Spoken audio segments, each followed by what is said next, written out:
अस्सलाम वालेकुम। आज हम पढ़ते हैं कि वेक्टर्स क्या होते हैं, उसकी टाइप्स क्या हैं, क्यों हमें वेक्टर की ज़रूरत पड़ी और ये किस तरह रिप्रेजेंट किए जाते हैं।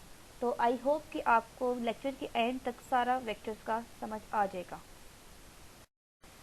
First is why do we need vectors. हमें वेक्टर की क्यों ज़रूरत पड़ी। हमें पता है कि कोई भी फिज़िकल क्वांटिटी हमारे पास है, फिज़िक्स में कोई भी फिज़िकल क्वांटिटी है, उसका मैग्नीट्यूड भी होता है और उसकी डायरेक्शन भी होती है।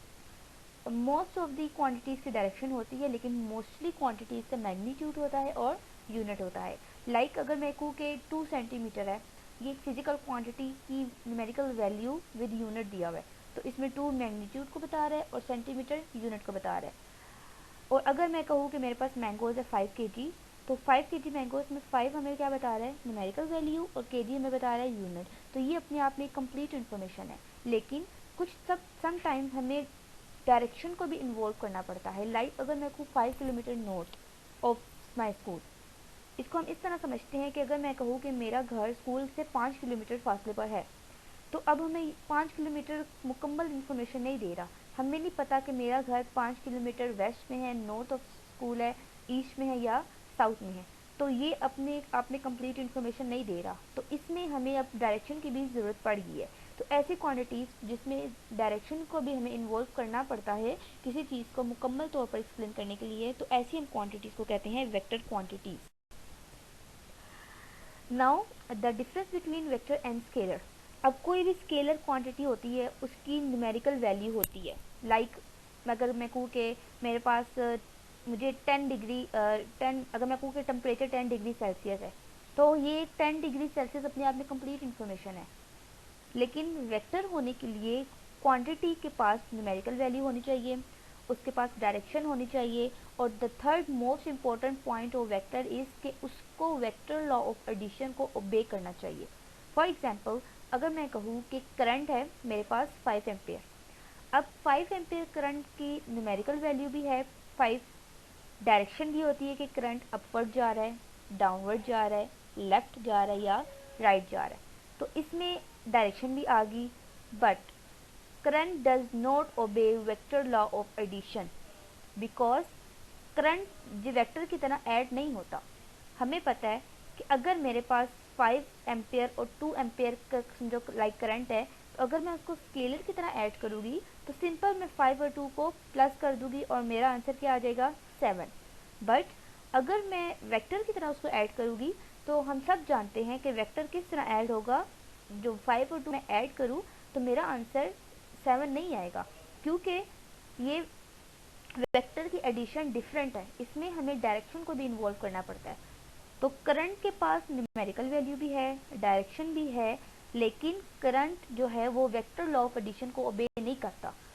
करंट की कोई भी दो वैल्यू, जिस तरह इमेज में आपको नजर आ रहा है, 5 और 2 को हम प्लस करें तो स्केलर में 5 और 2 को अगर मैं प्लस करूँ तो स्केलर में 7 आएगा, लेकिन वेक्टर में इसका आंसर डिफरेंट आता है।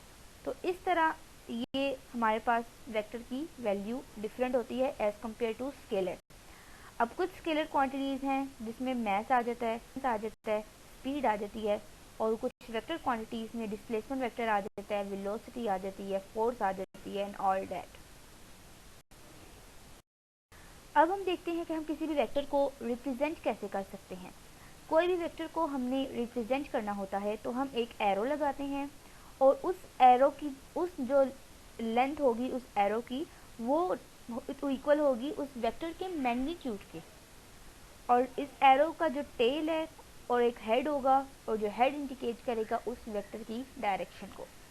फॉर एग्जाम्पल अगर मैं कहूँ कि मैंने 2 मीटर नॉर्थ जाना है, तो 2 मीटर नॉर्थ मैं ऊपर की तरफ जाऊँगी, तो एक मैंने वेक्टर ड्रॉ किया, और वेक्टर उस एरो की जो लेंथ है वो इक्वल होगी 2 मीटर के, और वो लेंथ हमें इंडिकेट करेगी कि उस वेक्टर का ये मैग्नीट्यूड है।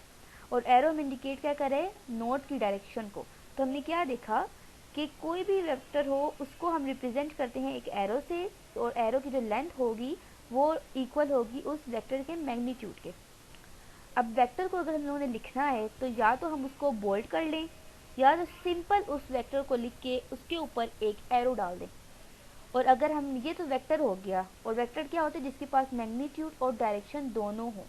लेकिन अगर मैं सिर्फ मैग्नीट्यूड की बात कर रही हूँ तो मैग्नीट्यूड में मैंने सिंपल उस अल्फ़ाबेट को या उस वेक्टर को मोड में लिख दो या सिंपल इटैलिक में लिख दो। तो ये हमारे पास था रिप्रेजेंटेशन ऑफ वेक्टर।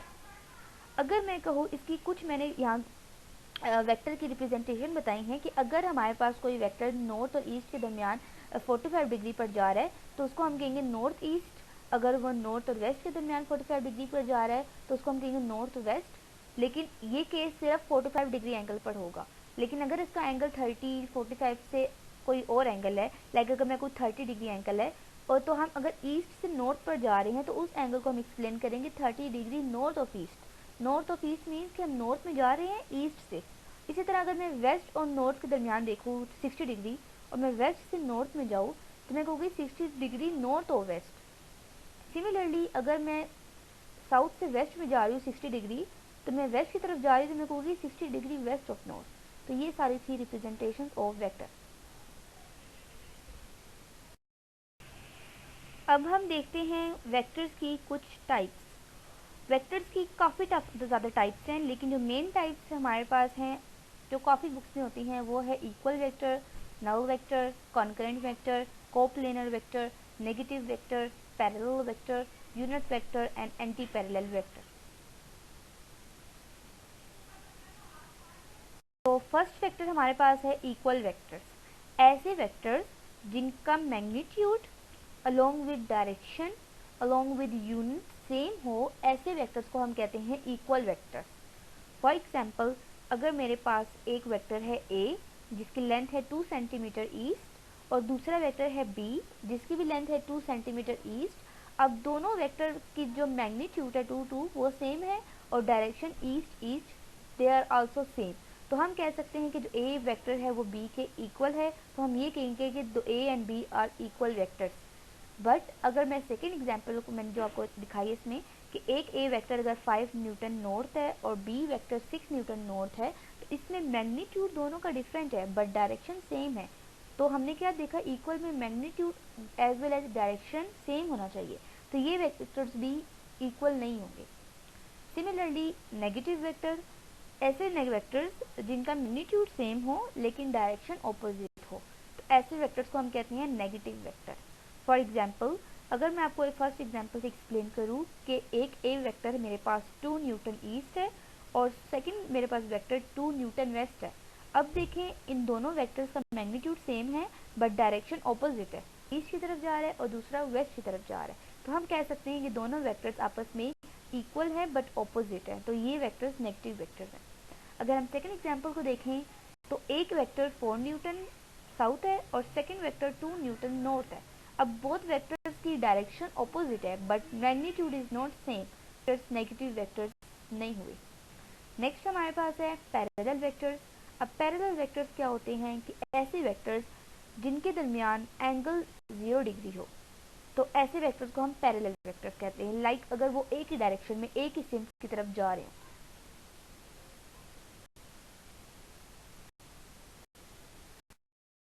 अब हम नल वेक्टर को देखते हैं कि नल वेक्टर क्या होते हैं। ऐसे वेक्टर्स जिसका मैग्नीट्यूड 0 हो लेकिन कोई ना कोई डायरेक्शन हो।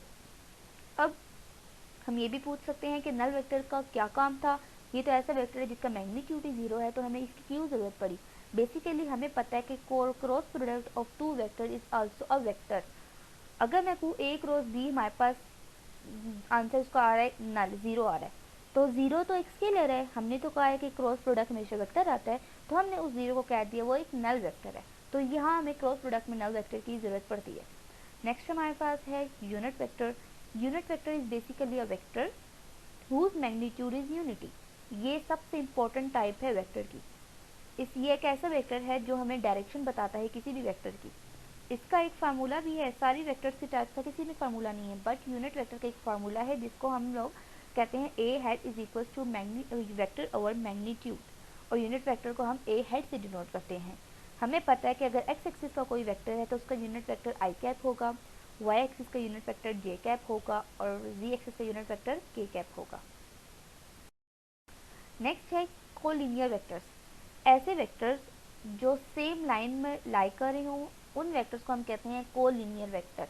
बेशक उन वेक्टर्स का मैग्नीट्यूड डिफरेंट हो लेकिन एक लाइन में लाई करनी चाहिए, तो ऐसे वेक्टर्स को क्या कहते हैं, कोलिनियर वेक्टर्स। इनका नेम से जाहिर हो रहा है कोलिनियर।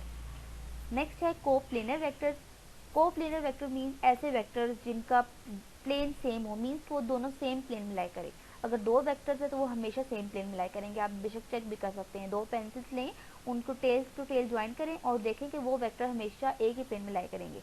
बट थ्री वेक्टर्स कभी एक प्लेन में लाई नहीं कर सकते। तो हम ये कह सकते हैं कि जो दो वेक्टर्स होते हैं वो हमेशा कोप्लेनर होंगे, बट थ्री वेक्टर्स कभी कोप्लेनर नहीं होते।